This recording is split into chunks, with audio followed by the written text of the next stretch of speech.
এত খানা হাইফাই খানা নাই, কোন সময় ডাল ভাত খেতে হয়, কোন সময় নিরামিষ, হঠাৎ করে কোন সময় মাংস ভাতের ব্যবস্থা করা হয়।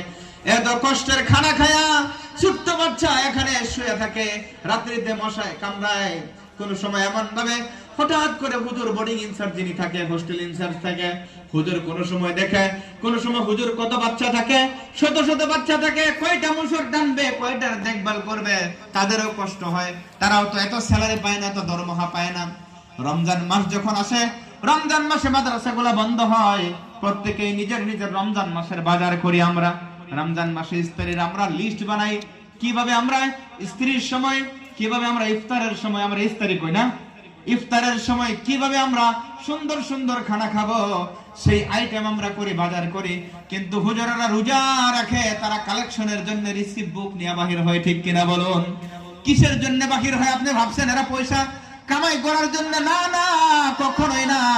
হুজুরেরা ইচ্ছা করলে সুন্দর বিজনেস করতে পারবে, তারা ইচ্ছা করলে একটা দোকান দিয়ে চলতে পারবে, তারা ইচ্ছা করলে খেত করে চলতে পারবে, সুন্দর ক্যাপাসিটি তাদের ভিতরে আছে।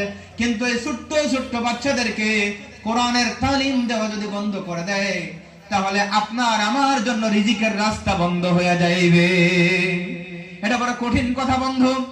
এই যে হুজুরেরা যদি কষ্ট করে এমন ভাবে কালেকশন করে যদি মাদ্রাসা না চালাইতো, এই কষ্ট করে যদি তারা এই মাদ্রাসার মধ্যে শ্রম দিয়া, তারা নিজের সময় দিয়া যদি তারা এই মাদ্রাসাকে জিন্দা না রাখতো, তাহলে হয়তো এখানে কোরআনের এই তালিম জিন্দা থাকতো না। আর যেই দিন কোরআনের তালিম বন্ধ হয়ে যাবে, কোরআনের তিলাওয়াত যেই দিন বন্ধ হয়ে যাবে, সেই দিন আল্লাহর রহমত বরকত আস্তে আস্তে করে বন্ধ হওয়া শুরু হবে। যেই দিন আল্লাহ বলনেওয়ালা মাদ্রাসার ছাত্ররা থাকবে না, কোরআন শরীফ তিলাওয়াত করনেওয়ালা থাকবে না, সেই দিন আস্তে আস্তে করে দুনিয়া কিয়ামতের দিকে এগিয়ে যাবে। জোরে বলুন নাউযুবিল্লাহ। কত কষ্ট! ছোট্ট ছোট্ট বাচ্চা, আর আপনি কোনোদিন খবর নেন না।